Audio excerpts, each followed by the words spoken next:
If you give us the go-ahead, we're going to release everything we know to the public. And if you decide to go ahead, all major networks will be provided with information on all aspects of the cover-up. No type of information will be withheld because of the deal for immunity for all participants of the cover-up provides that nothing, no artifact, no piece of information be withheld. Our first UFO recoveries were in the late 30s. We made a couple in the beginning of the 40s, and then came Roswell, which the public found out about. We got 2 live aliens from Roswell. One died shortly thereafter. One lived until 1956. And we found out that so far there are 18 different alien species that we know about monitoring Earth. Some are good, some are hostile, most are indifferent. We found out that we are the experiment or product, if you will, of an alien race who we never met and really don't know who they are. All we know is that the Greys are cybernetic organisms, glorified robots, if you will, who work here at the behest of their employers, monitoring us through abductions. We were never able to find out what the experiment is all about, except that we have been externally corrected about 65 times, and they, the aliens, refer to us as containers. There has been speculation that the souls our bodies contains is the reason for the experiment, but nothing has been proven or determined. Since 1938, we have lost over 200 aircraft to UFO hostilities and thousands of soldiers in all kinds of different kinds of action with aliens. Abductions occur on a daily basis throughout the United States to at least 10% of the population. And when we first became aware of this, we protested to the little gray being that we held in the captivity at the YY-2 facility at Los Alamos. But a deal was struck that in exchange for advanced technology from the aliens, we would allow them to abduct a very small number of persons, and we would be periodically given a list of those persons abducted. We got something less than the technology we bargained for and found that the abductions exceeded by a millionfold what we had naively agreed to. In 1954, President Eisenhower met with a representative of another alien species at Muroc Test Center, which is now called Edwards Air Force Base. This alien suggested that they could help us get rid of the Greys, but Eisenhower turned down their offer because they offered no technology. Yes, it was determined at meetings between the U.S. and Russians that the situation was serious enough that a Cold War should be manufactured as a ruse to divert attention of the public away from UFOs and towards some other scary threat, the H-bomb. Wow. It was also decided to keep the ruse secret from any elected or appointed official within both the U.S. and Russian government, as long as it took so long to vet these officials, and the ruse was easier to manage if the top people didn't know about it. In the late 1950s, NASA was formed to compartmentalize, containerize, and sanitize information from all space platforms and vehicles. We sold NASA to the public, claiming that all information would belong to them. Actually, they got very little, and even that was highly sanitized. Our first efforts were to keep the public from learning about Venus, and that it's a similar planet to Earth, and that its population is very similar to us, but more technologically advanced. We have learned a lot from them. Starting with the Russian Venera 1 and U.S. Mariner 2, we made Venus look like a lead-melting volcanic surface spewing sulfuric acid into a pressurized atmosphere 90 times that of Earth. And was often the case we overdid it and wondered why no one ever asked how a parachute survived a descent into 800-degree air. We set up operations in Pine Gap, Australia to preclude any prying eyes trying to figure out what we were up to. We regularly eliminated, through extreme prejudice, anybody who was part of the operation and made the least little tiny threat about disclosure or satisfaction with the operation. Any space mission that included Mercury, Gemini, Apollo, Mariner, Voyager, Clementine, and all the rest, all data initially came transmitted to Pine Gap, and then it was relayed to JPL or wherever after the sanitizing. We had a little trouble with amateur radio operators, but we figured out when they figured out how they could intercept these signals, but we managed to deal with that. When the Russian threat began to fade, we introduced Vietnam, which kept the public occupied for over 10 years. The cover-up and the personnel to run the operation began to get bigger and bigger and required more and more money. We were enforced to inflate the defense budget, which soon was not enough. Then we got into the drug business, which was still not enough. We were the ones that looted the savings and loan industry and Wall Street to boot. It is so out of control now, most people want immunity and want out. But there is so much secrecy and so many double and triple blinds in place that it is unlikely that this thing can ever be dismantled. And even if you give us the go-ahead to spill the beans to the public, it's unlikely they will get anything more than, yes, we recovered a flying saucer, and yes, there was an occupant, but that's all we're going to tell you. Now, that film is of dead aliens being pulled from the wreckage of their craft that crashed in Atlanta, California in the 50s. That craft you see over there was over 250 feet in diameter and had to be buried on the spot. That site is in Utah near Dugway Proving Grounds. The object that you're looking at now is the Kecksburg Acorn, which was brought to Wright Pat in the middle 60s. There's Frank Drake trying to force information out of a being tied down to that stretcher. He was supposedly from Tau Ceti. These pictures you're looking at now are the structures on the moon. That's the tower in Sinus Medai. It's over 7 miles tall. And that thing there is what we call the Colossus of Agurum in Mare Crisium. We don't know what it does, but the machine itself is bigger than Brooklyn, New York. Now, those are videos of the domes covering the craters. You can see that some are in a very advanced state of decay. Now, these are 5-second slides of the 18 different alien species we are looking at. That one there is the most gruesome looking. The guards at one facility are carefully indoctrinated over a period of several months, being shown pictures similar to, but not exactly like the alien. Only when they have been acclimatized, so to speak, of the horrible-looking beings are they allowed to stand in security positions. Before these acclimatations were done, we had 2 guards die of a heart attack as these aliens came down the hallway unexpectedly. And this last clip is of the Kennedy assassination. You've heard of the second gunman theory. Well, this is the second camera that recorded exactly what happened. We had 4 gunmen. And the bottom line was Kennedy had to go. He insisted on releasing what little alien information we had told him about, and he was trying to withdraw troops from Vietnam, which we were using as a diversion for the public. After the Kennedy, we never told any president anything. Nixon knew because he was briefed as VP in 1952. That's how he knew where to take Jackie Gleason to Homestead Air Force Base to see the alien bodies we had storage there. And that's about it.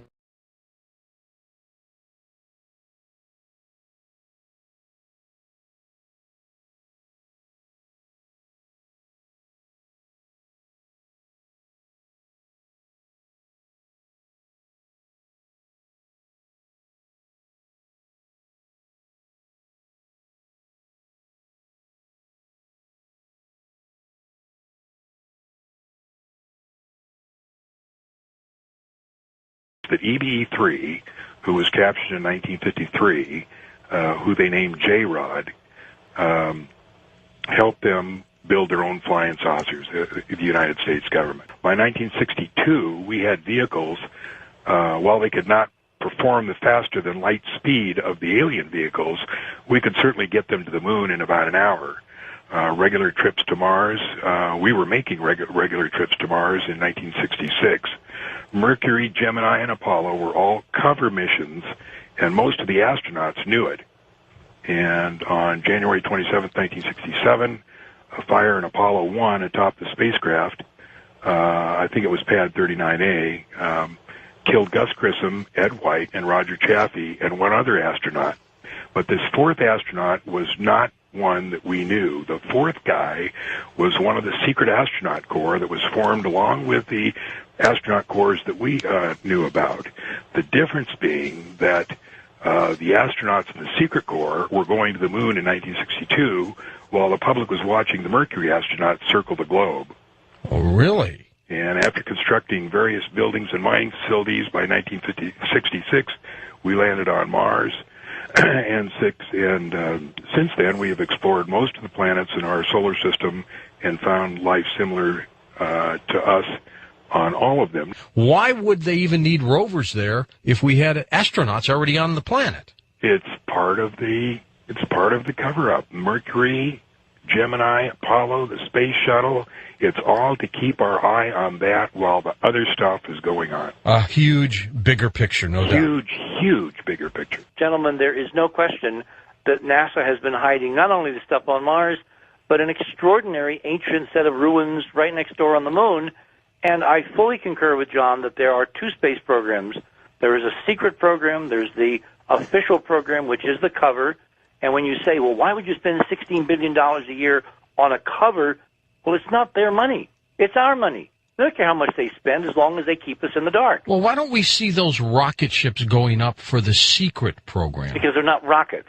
George, come on. What are they then? They're electrogravitic anti-gravity spacecraft that, Tim Ventura and I have been discussing, which the Russians are discussing in the open literature, which are visible on the STS-80 and 48 videos that I have provided to Art, and I guess you've probably seen them too. Yes, I've seen them. Whitley, used one of them, I think, on his NBC program some years ago. There's a concurrence between the two programs, but, my own intel sources, of which I have a few and they're very reliable, have unquestionably verified that there are two programs. Now, this Britisher, this Gary McKinnon, who was... he's the computer hacker. Yeah, who broke into NASA computers. He found, years ago, pilot lists, officers' lists, the squadron names, the names of their ships, all this stuff, and that's why we're throwing the book at it. This is treason. This is a national disgrace, and I'm so glad that John is on the show tonight talking about it, because the more of us that talk about it seriously and point out that there are two programs, and all the astronauts risking their lives in this rat trap called the shuttle are basically doing it because they believe in God and country, and how the hell they wind up going up on that thing when there is real technology to go all over the solar system. It has to be because someone appeals to their higher patriotic purpose, and they say, mankind needs you to do this. Well, mankind doesn't. These rogue groups are running the program, and even Ed Mitchell, the Apollo 14 astronaut who walks on the moon, has said again and again and again that the rogue groups have taken over the programs and they're running the show. You agree with all this, John Lear? Absolutely. Richard is right on, right dead center. It's pretty startling, I think, just to even imagine that this could be going on. It has so much evidence over so many years, and the really pernicious part, George, is you got to ask yourself, they used to say that the only difference between men and boys was the price of their toys. Yeah. These are very pricey toys. Then you have to ask the question, if they're secret and they're in the hands of people that have no accountability, and we just saw today what happens when you have government agencies running loose with no accountability, every single phone call recorded since 2001 by the NSA. Do you believe, because I got to get into this with John soon about his belief in life on the planets in this solar system, but do you, Richard, believe that these structures on the moon may have been the ones that Ingo Swann has always said that he saw during his remote viewing episodes? Yeah, because he saw things on the moon and on Mars. And some of the things on Mars, remember, even Dame says some of the stuff on Mars is still, quote, alive, meaning it's ticking, it's technology that's still functioning. And our models cover that. The hyperdimensional physics says you can produce technology that will last, hundreds of thousands, not millions of years, because you're not using any known power sources. The stuff doesn't have friction, it doesn't wear out, it doesn't corrode. So, yes, you can certainly envision robotic emplacements of things that are still active. We see in these photographs ruin after ruin after ruin. When in the last 35 years have you read in any technical journal, any aerospace journal, any airplane journal, anything about anti-grav? You haven't read anything, and the reason is because they've already solved it. They had all this completely solved and ready to go in the early 60s, and they've had it since then. But you're not going to see anything in Aviation Week. You're not going to see anywhere else any remotely discussing the subject of anti-grav because they've already got it. Now, as far as the planets being inhabited, Mars, the population, I think, is 660 million at this time. Most of them live underground. When Bob Lazar worked up at the test site, he was shown photos of Cydonia region, very close-up photos of the Cydonia, and those pyramids had doors and windows. There was no doubt about it. It was very clear. I did a remote viewing class. I went to a class with Angela Thompson-Smith, and it was very interesting. I was shocked. I went to the remote viewing course because I was interested in it, but what I wanted to know is I'm not the least bit psychic. I can't tell when the phone's going to ring. I can't tell when the doorbell's going to ring. I don't know when anything's going to happen. I wanted to see if I could do it, and I'm telling you, George, after the second day, some of the stuff I was doing absolutely shocked me. Sure. But at one point, each member of the class got to task the other members into doing something or going somewhere. So I tasked the group, when it was my turn, to go to Venus. Now, I didn't front load them with anything, any of my ideas or anything, just said, you know, the target is Venus. And so then there was the normal cool down period. Then they go, then they come back, then cool down again. And then the thing right out of their mouth was every single one of them said, "My gosh, that's beautiful. I had no idea," you know. And then one of them said, "Boy, that's like South Africa." You know, it was green and beautiful and just all kinds of, you know, beautiful scenery there. Years ago, the guy that came to my house, and he was Air Force photographer stationed in Honolulu, and he got TDY, temporary duty assignment, to Norton. When he got to Norton, he was put in a limo with a windows blacked out and taken somewhere near 29 Palms, and it went down in an elevator. The car went down in an elevator. He got out. They told him to change in this change room. He put on a smock, a cap, and booties, and they gave him a camera, and he walked into this hangar, and there was a ladder up to a saucer, which was maybe about, he says, 40 feet in diameter. He went up the ladder, and he said he poked his head inside to put the camera in there, and he said, "John," he said, "I couldn't believe it." He said, "When I poked my head inside, I could have thrown a football and not hit the edge of the saucer." He said it was so big. Gosh. And he said, "I stepped back out on the ladder to see if this thing was really, you know, like 40 feet, which wasn't all that big, and it's 40 feet. And he said, I poked my head back in, and he said it had to be 200 feet to the edge of the thing." And he said one of the scientists, he had a Canadian accent, said, "Come on, guy, we've got to, you know, get some pictures here." And so he went in and he took pictures as they put their hands over consoles, and it would go down and go up and, you know, that kind of stuff. We had a guy take a 10-inch telescope and take a picture for us, and you can see it right in those pictures that we've got on your website. It's a beautiful structure, and it looks exactly like a nuclear reactor to me. It's probably a fission reactor. There's no doubt about it. You can see the arches. You can see the blue glow, and the blue glow comes from when radiation hits molecules of air. And now you're going to say, wait a minute, there's no air on the moon. Well, as a matter of fact, the moon has a breathable atmosphere, and it has gravity, 65% of what's on Earth. Saying these launches to the moon are done at the South Pole? I believe so, yeah, because if you Google Antarctica cargo, you will see a tremendous amount of traffic going into McMurdo and the other bases around there, a tremendous amount. And I would guess launches from there would remain relatively secret. Well, absolutely, and since they're anti-grav, they don't make any noise. I mean, they just head up to the moon. I doubt if it takes more than an hour to get there. Are you telling me these things travel that fast, John? Oh, absolutely. They're anti-grav. My God. You mean once they get out of the atmosphere? Or no. From the get-go? Are they that fast from the get-go? What kind of G-force would be on somebody? None, because it's anti-gravity. You're carrying your own gravity with you. So there's no G's at all? Absolutely not. That is just like warp drive, and off they go. Off they go. And there's a tremendous story on AboveTopSecret.com. There's a guy that posts there, and you talk about a guy that has been around the universe. His name is Sleeper, and it sounds crazy, but I believe this guy has been there and done that. And he has a blog. You go to AboveTopSecret.com and find Sleeper and find his blog and read what this guy has to say. It's just fascinating. He knows too much, doesn't he? Well, he knows a lot.